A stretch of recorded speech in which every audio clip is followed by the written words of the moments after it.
ఇదే గేట్ నుంచి వెళ్లే వాళ్ళము. కానీ ఈసారి పోలీసు వాళ్ళ దౌర్జన్యం ఎక్కువైపోయింది. ఇదేనా మా రేవంత్ రెడ్డి సార్ని గెలిపించుకుంది? ఇదేనా? ఇదే చూడండి సార్, పోలీసులు ఎంతగానం కొట్టిరో. కడుపులో గేట్ తలిగింది. మాకు రిక్వెస్ట్ చేసినాం, కాలు మొక్తామని కూడా అన్నాం. అయినా కూడా పంపించకుండా మమ్మల్ని మీద ఇంత దౌర్జన్యం చేసి ఒక పాపం ఆయన కొట్టిరు. ఒక అబ్బాయి కావచ్చు, బ్లడ్ చూడండి సార్. సీతకి ఇట్లనే చెప్పమన్నారా? చెప్పండి, సీతక్క గారు ఇట్లనే చెప్పమన్నారా?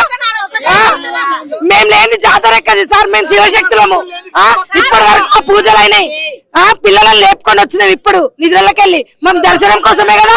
ఎక్కడ హైదరాబాద్ నుంచి 200 కిలోమీటర్ల నుంచి దూరం నుంచి వస్తున్నాం. మాకు దర్శనం కావాలన్నా వద్దా? ఒక్క పొత్తో నుండి వచ్చినాం సార్. మేము ఈ గాజులు కలిగి చూడు మేము ఎట్లా అయినామో చూడు. కడుపులా ఇగో గేట్ తగిలితే వీళ్ళందరూ గేట్ ఇట్లా మేము నెట్టింది. మాది బాధ్యత, నెట్టినాం. మాకు దర్శనం కావాలని నెట్టినందుకు ఇగో నా కడుపులా ఇగో తలిగింది. కాకపోతే చూడండి సార్, టాబ్లెట్లు ఇగో చూడండి. ఇగో మేము చూడండి సార్, టాబ్లెట్లు